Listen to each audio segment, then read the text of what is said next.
Bienvenue à tous. Ils sont 38 millions de personnes dans le monde infectées par la maladie. La pandémie du sida continue de gagner du terrain. À l'occasion de la journée mondiale de lutte contre le sida, 1er décembre, l'ONU-SIDA appelle à intensifier la lutte contre le VIH ces prochaines années.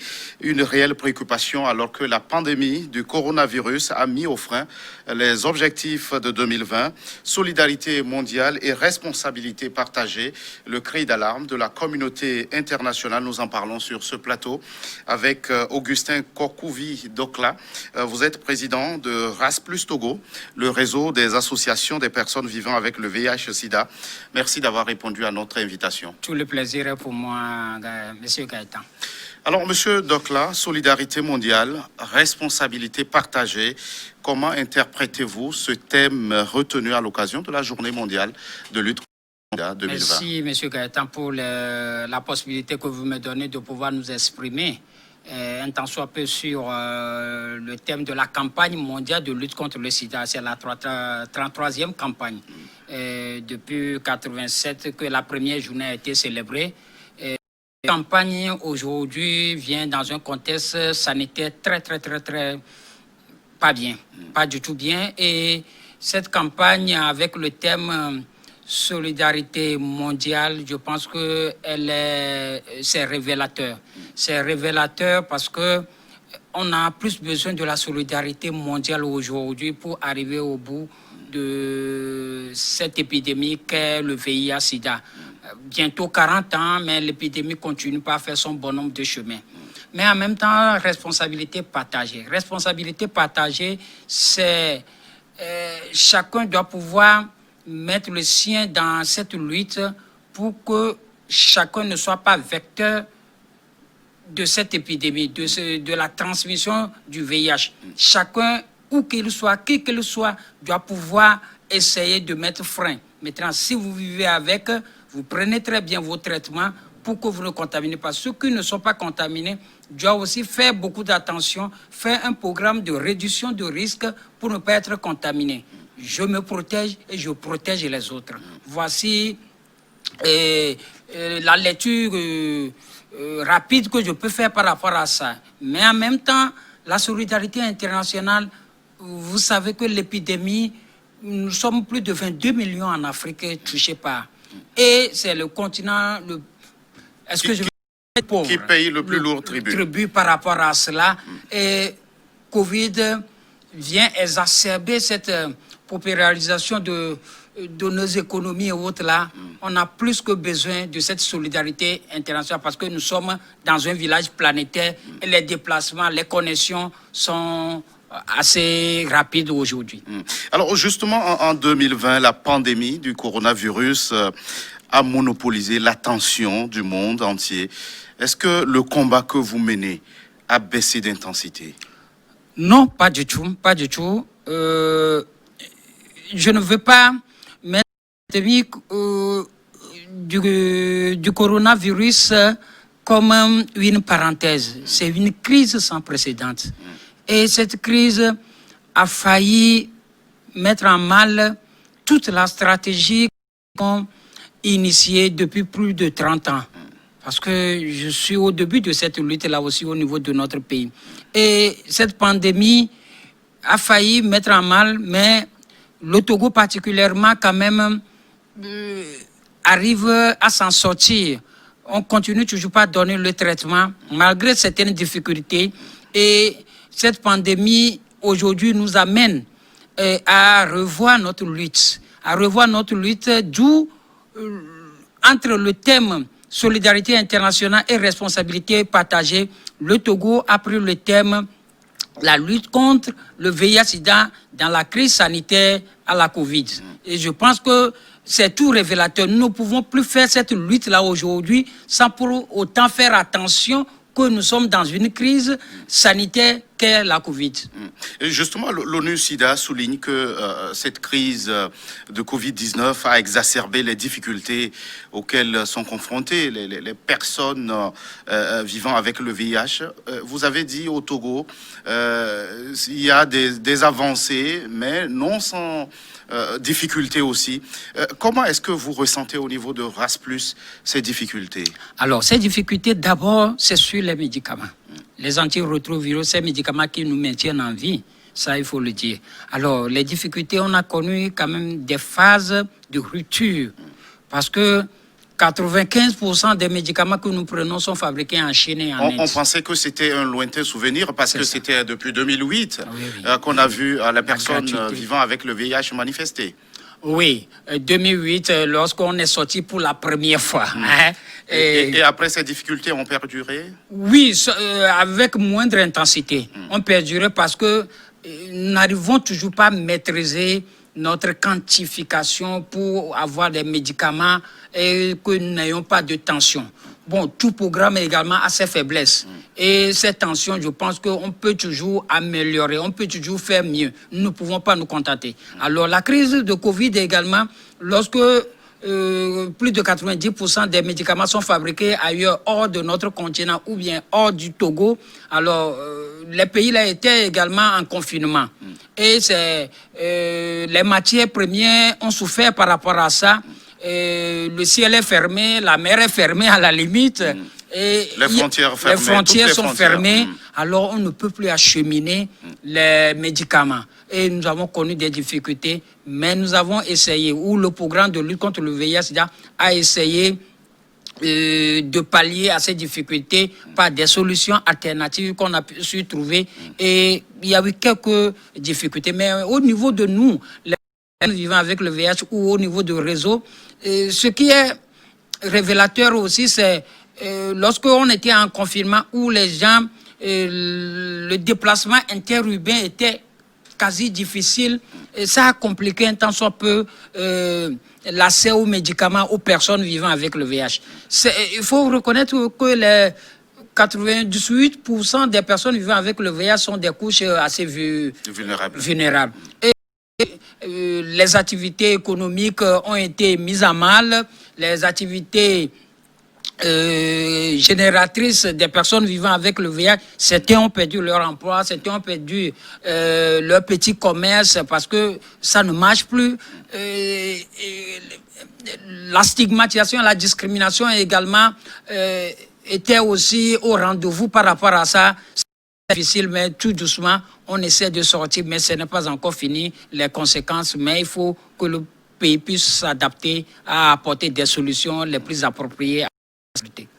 Un an de pandémie liée au coronavirus et déjà des vaccins moins, mais au niveau du virus du sida, bientôt 40 ans et sans réelle avancée sur le plan scientifique. Est-ce que cela vous fait vous interroger, Monsieur Dokla? Oui, il y a des avancées scientifiques. Je peux donner 2 ou 3 exemples avant de venir sur les questions de vaccins. Alors, je suis activiste de la vie. J'ai parcouru le monde entier pour faire entendre la voix des personnes vivant avec le VIH. Alors, au début, dans les années 90, les médicaments que nous prenons, c'est autour de 40 comprimés par jour, avec des effets secondaires pas possibles. Mais aujourd'hui, nous sommes à 1 ou à 2 comprimés. C'est des avancées indéniables. Les nouvelles générations d'ARV, de traitements que nous prenons aujourd'hui, sont de plus en plus faciles à prendre et tolérés par l'organisme. Mais il y a aussi des choses à faire. Aujourd'hui, il y a quand même déjà le traitement ARV par piqûre qui est déjà mis au point où vous avez une piqûre de 2 mois. Chaque 2 mois, vous renouvelez. Ce n'est pas encore venu chez nous, c'est en Europe. Nous, les personnes vivant avec le VIH, nous sommes toujours au sud et les médicaments, les meilleurs traitements également sont au nord. Est-ce que vous voyez? Alors, c'est des avancées. Et on connaît le comportement du VIH. Alors, pour le vaccin, c'est très compliqué. Le VIH, on ne dit pas un virus est intelligent, mais je peux prêter ce mot pour ce virus. Parce que c'est un virus très compliqué à maîtriser. Et comme très compliqué à maîtriser, le développement de vaccins, c'est de plus en plus compliqué. Il y a eu un vaccin qui a eu une efficacité d'autour de 30%. Un vaccin d'une collaboration américano-thaïlando, je pense, qui ont mis au point. Alors, le degré d'efficacité n'est pas très élevé par rapport à ce vaccin-là. Et alors, le VIH aujourd'hui, je ne veux pas dire aussi que ce n'est plus une grande priorité pour qu'on puisse accélérer. 9 mois à peine, on a trouvé 4 vaccins qui sont prêts à être administrés. Et d'ici 1 an, d'ici 6 mois ou 1 an encore, on aura encore une dizaine de vaccins par rapport à ça, parce que les vaccins russes, chinois également sont en train d'arriver à grand. Mais le VIH, malheureusement, n'aura pas ce vaccin. Cette même chance. Oui, cette chance. Alors, plus de 12 millions de personnes dans le monde attendent un traitement qui sauve aujourd'hui la vie, dit l'ONU SIDA. Alors, l'accès au traitement, vous l'avez souligné, c'est compliqué avec la pandémie liée au coronavirus. Est-ce que vous craignez des lendemains difficiles? Oui. On craint des lendemains difficiles. On craint le lendemain difficile. Plus de 12 millions attendent le traitement. Mais il faut aussi dire que ces 12 millions, nous ne les avons pas sous la main. C'est des projections, c'est les statistiques et les personnes à dépister. Au Togo, nous devrons être 110 000 personnes vivant avec le VIH. Et aujourd'hui, nous tournons autour d'un peu plus de 80 000 qui ont accès aux antirétroviraux. Il y a plus de 14 000. Mais les 14 000, nous ne les avons pas sous la main. Nous sommes autour de 85 000 qui sont inscrits dans les centres de prise en charge. Vous voyez, il faudrait qu'on ait des dépistages. Maintenant, mais il y a eu des conséquences où il y a des causes pour que les gens ne viennent pas au dépistage. C'est la stigmatisation, la discrimination et les violences basées sur le genre et ciblant également spécifiquement les populations clés que le Togo a identifiées, qui sont les hommes ayant des relations sexuelles avec d'autres hommes, les professionnels de sexe, les usagers de drogues intraveineuses et nos frères et ceux qui sont en milieu de détention. Alors, quand même, il va y avoir des difficultés par rapport à l'accessibilité aux médicaments, mais je pense que l'arrivée imminente des vaccins peut quand même améliorer. L'autre difficulté que je prévois ou que j'entrevois, c'est la difficulté financière, parce que nous dépendons énormément de la solidarité internationale. Plus de 70% des ARV que nous consommons au Togo sont payés par le Fonds mondial et d'autres partenaires. L'État togolais, il faut s'en féliciter, paie pour au moins 30%, environ 20 000 à 25 000 Togolais, gratuitement ces ARV. C'est des efforts, mais l'État togolais fort. Mais le coronavirus vient mettre en mal toute notre économie et autres. D'où le terme également solidarité internationale qui est présent. Et lorsque cette solidarité se manifeste, se caractérise par des actions concrètes et non des discours, je pense qu'on peut juguler ces difficultés qui peuvent arriver ou qui peuvent mettre en mal l'objectif. L'objectif de l'ONU SIDA aujourd'hui, en 2020, fin 2020, nous devons atteindre les 90% des personnes ayant besoin de dépistage. On dit objectif 90. 90% qui se sont dépistés, qui se sont vus positifs au VIH, doivent pouvoir avoir accès au traitement. Et l'objectif ultime de tout traitement, c'est que ces personnes puissent supprimer leur charge virale. La charge virale, lorsque la personne supprime sa charge virale, elle ne transmet plus. Ça, c'est l'objectif. Maintenant, à partir de 2021, c'est l'objectif 3,95 pour pouvoir, in fine, en 2030, mettre fin à l'épidémie du VIH. Alors, justement, quand on regarde les chiffres, on nous dit que rien qu'en 2019, on a enregistré plus d'1 million de personnes infectées dans le monde. On est bien loin de cet objectif.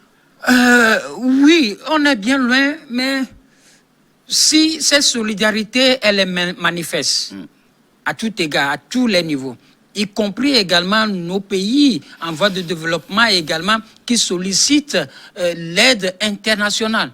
Je pense qu'il y a quand même un peu plus d'efforts aussi à faire au niveau de nos gouvernants. Il y a cette solidarité internationale qui est là, mais qu'en est-il de la mobilisation des ressources endogènes au niveau des pays? Qu'en est-il de l'accès universel? Je pense que nous devons tendre vers. Et si nous le mettons dans nos visions, heureusement, aujourd'hui, je me réjouis, notre gouvernement a